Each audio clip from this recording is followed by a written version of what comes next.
नमस्कार. महाराष्ट्रातील विविध क्षेत्रातील बातम्या झटपट आपल्या मोबाईलवर पाहण्यासाठी लगेचच सबस्क्राइब करा राष्ट्रशक्ती लाईव्ह न्यूज आणि सोबत बेल आयकॉन प्रेस करायला विसरू नका. डॉक्टर होण्याचं स्वप्न एका मुलीचं आणि त्या स्वप्नातल्या तुटलेल्या तुकड्यांखाली दबून गेलं तिचं आयुष्य. नमस्कार, मी राधिका जाधव राष्ट्रशक्ती लाईव्ह न्यूज मध्ये आपले मनापासून स्वागत करते. सांगली जिल्ह्यातील आटपाडी तालुक्यातील नेलकरंजी गाव इथं एक भयंकर काळीज हादरवणारी घटना घडली आहे. नीटच्या सराव परीक्षेत कमी गुण मिळाले म्हणून एका बापाने आपल्या 17 वर्षांच्या लेकीचा निर्घुण खून केलाय.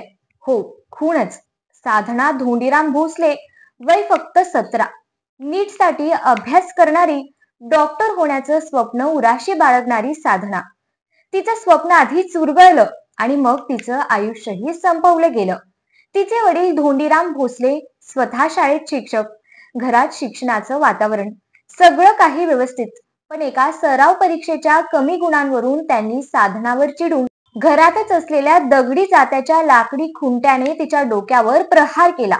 तिच्या डोक्याला जबर मार लागला, अंगभर जखमा आणि अखेर हॉस्पिटलमध्ये तिचा मृत्यू झाला.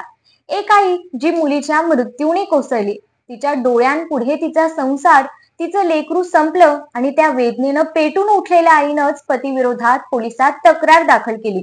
धोंडीराम भोसले शिक्षक, त्यांचे वडील शिक्षण संस्थेचे उपाध्यक्ष, पोलीस पाटील, पत्नी माजी सरपंच, असं सगळं प्रतिष्ठित कुटुंब आणि त्याच घरात शिकवणीत शिकणाऱ्या मुलीचा प्राण घेतला गेला. समाज काय शिकतो या प्रकरणातून? गुण कमी आले म्हणून, सराव परीक्षा म्हणून इतकी अमानुष शिक्षा? तिचा आवाज गेला, पण तिचा संघर्ष आजही आपल्याला प्रश्न विचारतो आहे की मुलांवरच्या अपेक्षांचं ओझं इतकं जड कसं? स्वप्नांचं वजन इतकं का छाताडावर?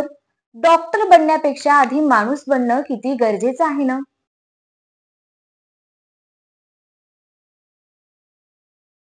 पोलिसांनी आरोपी बापाला अटक केली आहे, परंतु साधनाला न्याय कोण देणार?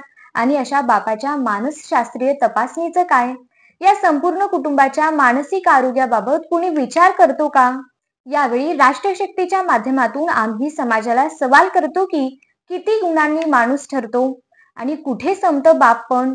साधना, तुझं स्वप्न तुझ्या सोबत गेलं, पण तुझ्या वेदनेचा आवाज आम्ही थांबू देणार नाही. मी राधिका जाधव, राष्ट्रशक्ती लाईव्ह न्यूज.